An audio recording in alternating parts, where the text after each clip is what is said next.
మహిళల ఆర్థికాభివృద్ధి ప్రభుత్వ లక్ష్యం. 35 వార్డు కౌన్సిలర్ కడమంచు నరసమ్మ ప్రసాద్. సంగారెడ్డి పట్టణంలోని 35 వార్డులో డాక్రా గ్రూప్ మహిళలకు ఇందిరమ్మ చీరలు పంపిణీ కార్యక్రమం ఘనంగా నిర్వహించారు. కౌన్సిలర్ కడమంచు నరసమ్మ ప్రసాద్ ఆధ్వర్యంలో ఈ కార్యక్రమం జరిగింది. ఈ సందర్భంగా పెద్ద సంఖ్యలో మహిళలు పాల్గొని చీరలు స్వీకరించారు. కాంగ్రెస్ సీనియర్ నాయకులు చిత్తరి యాదగిరి మాట్లాడుతూ మహిళల సంక్షేమానికి ప్రభుత్వం ప్రధాన లక్ష్యమని తెలిపారు. ప్రభుత్వం అందిస్తున్న సంక్షేమ పథకాలను ప్రతి అర్హుతురాలు సద్వినియోగం చేసుకోవాలని సూచించారు. మహిళల అభ్యున్నతానికి ప్రభుత్వం కట్టుబడి పనిచేస్తుందని పేర్కొన్నారు. ఈ కార్యక్రమంలో స్థానిక నాయకులు జగన్, సురేష్, సందీప్, గురుపాదం, మహిళా సంఘ సభ్యులు, డాక్రా గ్రూప్ మహిళలు పాల్గొన్నారు.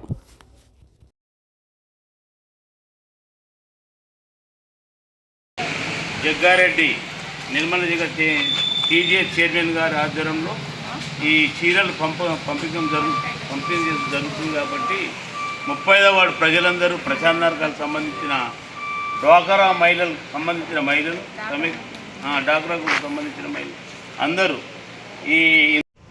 ఈ ఇందిరమ్మ చీరలు ఇవ్వడం జరుగుతుంది కాబట్టి జగ్గారెడ్డి ఆధ్వర్యంలో ఈ ప్రోగ్రాం జరుగుతుంది కాబట్టి 35వ వార్డు కడమించి నరసమ్మ ప్రసాద్ మహిళలు జ్యోతి, కవిత, సభ్య అందరూ మన ఇక్కడ విజయనగర కాలువకు ప్రజానగర్ వాసులు అందరికీ చీరల కార్యక్రమం పంపిణీ జరుగుతుంది కాబట్టి కాంగ్రెస్ పార్టీ ప్రతి ఒక్కటి అన్ని రకాలుగా ఉపయోగపడి పెన్షన్లు కానీ, తర్వాత వృధా పెన్షన్లు, ఒంటరి మహిళ పెన్షన్లు, ఉచిత బస్సు సౌకర్యం కల్పించిన రేవంత్ రెడ్డి గారి ఆధ్వర్యంలో, జగ్గారెడ్డి ఆధ్వర్యంలో ఈ ప్రోగ్రాం ఏర్పాటు చేసింది కాబట్టి ప్రశాంత్ నగర్ కాలనీ వాసులకు అందరికీ, డ్వాక్రా మహిళలకు కృతజ్ఞతలు తెలుపుతూ ఈ అవకాశం ఇచ్చిన కౌన్సిలరమ్మ గారికి నమస్కారం తెలుపుతూ ఈ అవకాశం ఇస్తుంది.